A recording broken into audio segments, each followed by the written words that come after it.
Dr. Simi Aderibigbe. I'm a Black female dentist. I operate out of Flourish Dental on the southwest of Edmonton in Alberta. Um, I grew up in Nigeria. I'm a Nigerian by heritage, and I had a normal life growing up. Privileged to have my parents raise me up in an average home. You know, we had everything that a child needed for a good lifestyle. And I think when it was time for me to go to university, I wanted to study medicine. Some people must have heard this before, but due to bureaucracies in our educational system in Nigeria, I didn't get in for medicine, not because I wasn't qualified, but it was strictly because I had left my hometown to go to another city to study. And when I inquired about why I didn't get into medicine, despite me having friends who didn't do as well as I did, and they got into medicine in the same university, it was because I came from a different part of Nigeria. Anyway, they saw my scores. They felt bad that I didn't get in for medicine, and so they offered me 2 other courses. It was pharmacy, I believe, at the time, and dentistry. And the lady just said, you know what, if you really wanted to do medicine, maybe you should go for dentistry. It's just as close as being a medical doctor. And so that's how my journey into dentistry started. I remember at the time I was like, okay, God, if I'm going to do dentistry, I want to be the best in dentistry. I want to be one of the best dentists that will exist at the time, wherever I find myself. And I believe I'm still on that journey to becoming one of the best dentists around today. I'll talk about my clinic later. I think being a Black dentist is a challenge, not to talk of being a Black female dentist. One of the challenges that I faced in my career that struck me the most was when I was going to start my clinic. And it was difficult to access some of the things I needed to set up my clinic. I remember the main thing, the loan. You know, it was a huge amount of money we needed to set up a clinic, and honestly, the banks were not willing to give me the finances. I had to have a male guarantor come in to stand up for me, and thank God my husband was able to. So that really, it was something that really, you know, stuck with me, saying, wow. But like I said, thank God for my husband. Also, during the time I was setting up my clinic again, I had consulted some dental designers to draw up the plan, what I wanted. And I remember the first dental designer I spoke to, I wouldn't say it was because I was Black though, but the guy was really adamant about what he wanted for my practice, the designs he had. And I kept on saying, no, I know what I want for this space. I have my vision of having private suites. I just want it to be different. And the guy didn't understand it. So eventually we had to fall out of that partnership. The second designer I reached out to, dental designer, they never got back to me. Until today, it still haunts me because I remember we reached out a few times, and anytime I reached out, you know, I'll leave my name, Simi Aderibigbe, and so today I wonder if it's the name, you know, you're just like, who is that? Where is she from? Why is she looking for us? They never got back to me. It was the third dental designer that we reached out that actually saw my vision, how I wanted the space, and were willing to work with us. Another challenge which is ongoing is the fact that we're not a lot of female Black dentists in Canada. In Edmonton, I believe I might be one of 2 or 3 female dentists, and you miss that, having that peer support, having someone who identifies with you. You know, we share our challenges as being females, being mothers, being wives, being Black in this field. So that's something that is definitely lacking, and it's, like I said, as a challenge. I think there are times when you're just like, yes, I'm alone in this, right? So I'll reframe that question and say who motivated me to go into entrepreneurship and start my own clinic. And I say that because my husband was the main motivation behind this vision.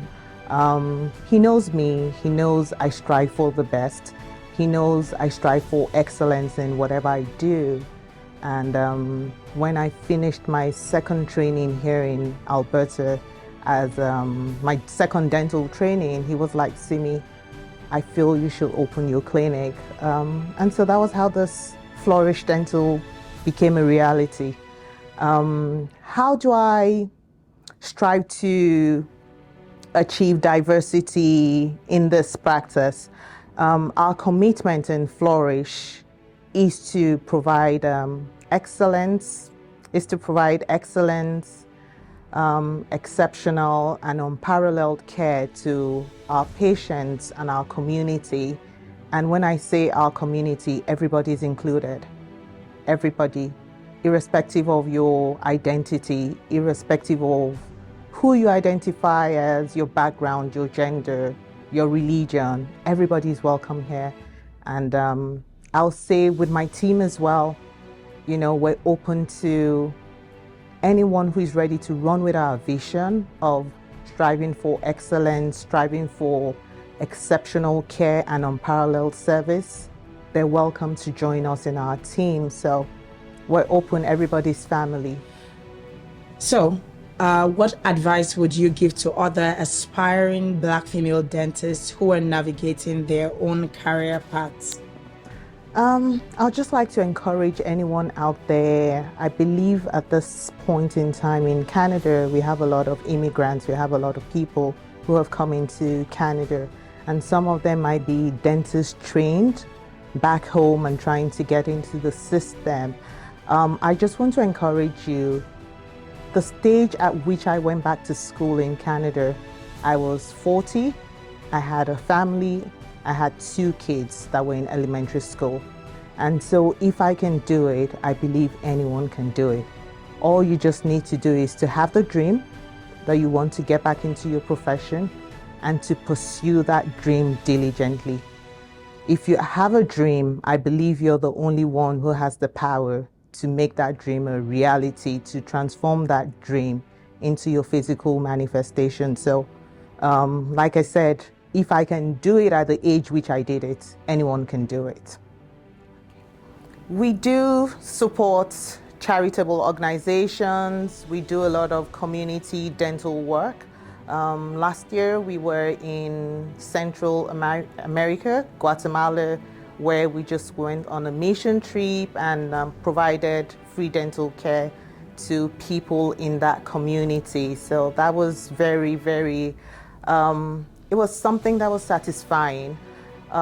Within Edmonton, we do have supported Black Canadian women in mentorship roles for some of their students who just wanted to pursue dentistry. And we also have people, I think we've been privileged to have about 5 of the students who shadowed with us at Flourish in the last 2-3 years who have gone on to study dentistry in university. I believe we have 2 Africans, 1 West African, 1 North African lady who's at the U of A now. I have an Indian student who was with us. I have someone from the Middle East, and there's someone from Filipino heritage. So these were all students that reached out, came here for mentorship. I was there for them, and they're studying dentistry now, so that has been very rewarding. At the moment, I do have like 2 or 3 students that I'm hand-holding, mentoring them, and yes, the prayer is that they will also get their admission into dentistry very soon. How do you maintain a work-life balance while running your own clinic? That's an interesting question, because as an entrepreneur, you find out that you work a lot. The work never stops. And I'm sure many people can relate with that. But I do strive to guard my personal time. And so Sundays are one of the days where it's a free day for me.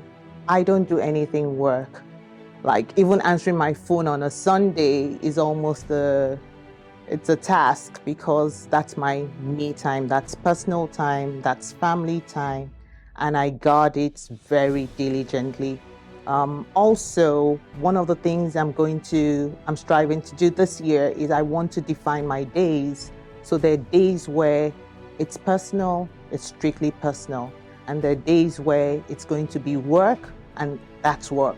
And I'll have learning days where it's for me to develop myself. Those are strictly learning days. So that's something I'm working on for this year. But all that is just to ensure that I have a good work-life balance, because you can only give what you have, both at work and at home. So yeah, it's one of my goals for this year. What are some key lessons you've learned along your journey that have contributed to your success? I think one of the key lessons I've learned is people don't remember what you do to them. It's how you make them feel that they always remember. And so for me, it's making sure that anyone I come in contact with in my professional space, I make them feel better. And this includes my staff and the patients that we are opportune to serve. It's very important for me that we treat everybody like family. I treat people the way I want to be treated. And so I think that's key to my success. It's key to our vision here. Everybody we come in contact with is family to us. And so I'll only do to those people what I'll do to my husband or what I'll do to my child. Oh, this is interesting. I came to Canada in 2015, and I remember at the time when I came, I wanted to go back to dental school just to understand how the dental practice operates in Canada. And I remember few people that I met when I got here were like, it's so difficult to get into dental school. You might not get in. I had people give me examples of people that are dentists that have come here and never got into dental school, and that was the end of their career. But I didn't let any of those things disturb me. I chased my dreams. And so there were stages in that journey. I had to write exams, I had to go for interviews. And yeah, it was August 18th. I actually have the day in my head, August 18th, 2017. I was having interviews. It was a week-long interview at the University of Alberta for getting back into dental school. And I was in the midst of like 30 interviewing candidates, and people were like, oh, you went for the Manitoba dental interview. They sent out emails. Do you want to check if you got in? All the people that had gone to University of Manitoba and were at that interview at the University of Alberta, they had opened their emails and they didn't get in. Nobody got in. And they were all like pressurizing me, Simi, open your emails and check. And I did. I opened my emails, and what did I see? Congratulations. And what did I do? If anybody knows Ecker building is one of the academic buildings in University of Alberta. On the ground floor, they have Department of Nursing, they have pharmacy, they have different people in that building. I rolled on the floor. And people were like, what is she doing? And to me, I was just like, God, I'm so grateful, because that's marked the turning point for me as a dentist in Canada. I had secured an admission to go to school. And even though it was University of Manitoba at the time, it was my first admission. So yeah, that's a moment I'll never forget. Our vision in Flourish Dental is to provide excellent, exceptional, and unparalleled care. And to me, that means that to provide excellent care, we should strive to always give our best. So I'm an avid learner, I'm an avid lover of education.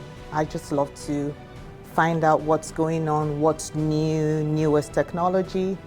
And so, yeah, I'm always, after work, I'm on webinars, I'm jumping here and there. I actually just got back from Orlando. I went for a mastermind weekend where we were talking about clear aligner therapy. That's Invisalign and just learning the new things and the amazing things people are doing out there. So that's one of the way we stay abreast, just making sure that we're on top of the game. Have you encountered any misconceptions or stereotypes in your career, and how have you been able to address them? Oh yeah, I do work in a rural clinic once or twice a month, and for the fact that it's not my clinic, I go there and offer services. It's a small rural place. It's south of Edmonton, and there are times when I'm there, before I come in, the patient would have seen the assistant would have taken it, prep the patient for me. And when I enter, the patient will be asking if I'm an assistant. And I'm like, you just saw the assistant, I'm Dr. Simi. And then they go on to say, do you know exactly what you're going to do today? And I just smile and I say, yes, I'm the dentist. If you want me to go ahead, I'm happy to treat you. If you don't want me to go ahead, you're happy to go with someone else. And then the patient will calm down and I'll go ahead and do the procedure. But in those instances, after the procedure, they come back, they're like, thank you. They're almost wanting to give me a hug because it's different. One of the things I strive for is I make people comfortable during the dental treatments. Dentistry can be rough sometimes. So you have some people say, oh, that dentist was just moving my head and moving my head. And that's something I'm very conscious of in my practice. A lot of times my patients are there and they fall asleep. So these people that had asked before saying, do you know what you're doing? Are you a dentist? A lot of times after experiencing that and obviously seeing the difference from what they've had before in the past, they're very appreciative and they come back saying, I'm really sorry, thank you so much. But you know what? I don't let it define who I am. I just tell them I'm Dr. Simi. If you want me to go ahead, I'm happy to go ahead. If you don't want me to treat you, you're free to choose someone else. So yeah, I experience it. My aspiration for the future Flourish Dental is to become a leading dental service provider in the community and Edmonton at large. And my future aspirations for my professional career is to be able to support the inner city children, to be able to provide free dental care to them, and to educate the parents and the inner city community about the importance of oral health care and how we, Flourish Dental, as an organization, can support these communities in Edmonton.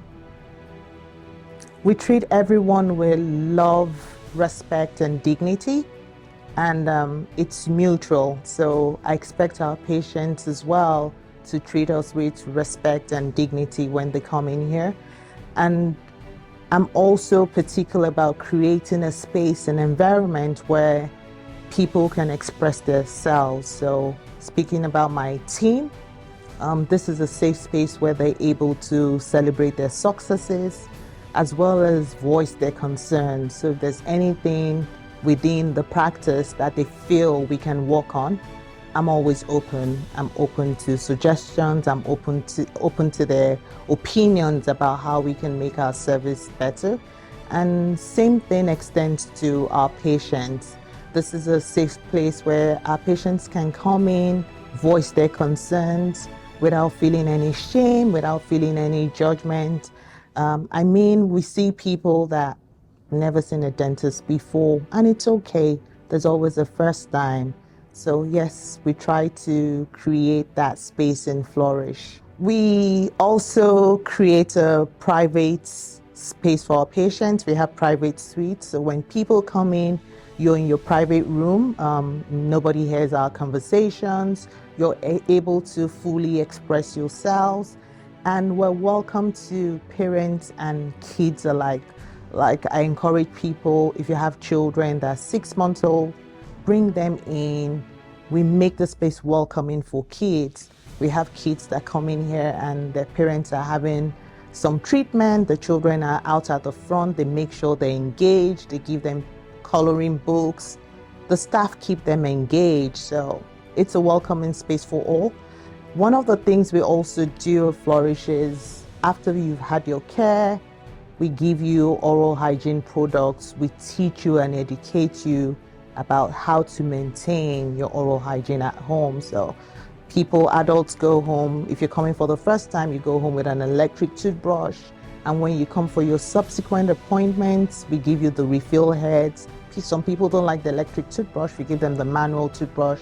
We give them floss, we give them toothpaste. Kids are always so excited because they get a goodie bag. So apart from their toothpaste and their toothbrushes and floss, they also get toys. And that's a winner. The kids are always looking forward to that.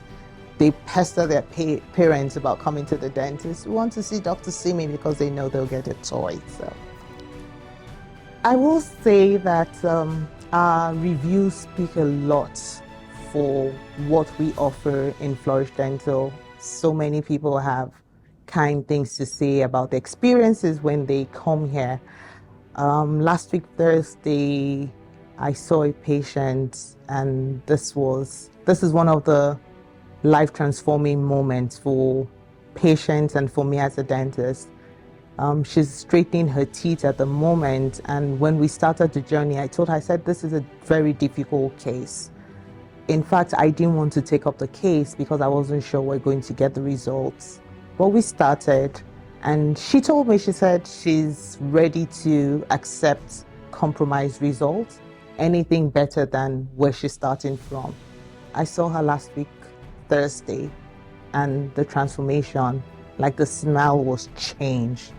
And I was like, seriously?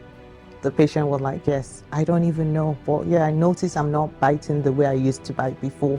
And for me as a dentist, I was close to tears because I wasn't even sure we're going to get the results we got in it. So those are, experiences that you have that it's not only memorable, it's life transforming for the patient. And for me too, it's transforming and rewarding that we can actually make these changes in people. My younger self, what I'll tell my younger self is, Simi, go for it. You can do it. And you are on the journey of becoming. There's always a lot more you can achieve, so don't hold back. And to any woman out there, anybody out there watching, I just want to encourage you. You're fearfully made, you're wonderfully made. You are the best version of you, and there's no second of you. You're the only one, and you're very special. And I just want you to believe in yourself and to believe in those dreams and those musings you have behind the door. Everything you ever thought you could achieve, you can achieve. Go for it, pursue it, take it a day at a time, a step at a time. You want to block out naysayers, you want to block out energy vampires, and surround yourself with positive people who believe in you. But most of all, you need to believe in first. You need to believe in yourself first and know that in you lies the power to make that version, the best version of you, a reality. In you lies the power to transform all those dreams into manifestations. So I'd like to invite everyone watching, you're welcome to come to Flourish. We'll love to have you as our patient, as our client. Please come in, give us a call, and I'm sure you'll want to be a part of our family. We look forward to seeing you soon. I'd like to wish every girl child, every sister, every daughter, every mom, auntie, grandmother, anyone who identifies as a female gender, I'd like to wish you happy International Women's Day. It is our year, it is our season, it is our time. Thank you.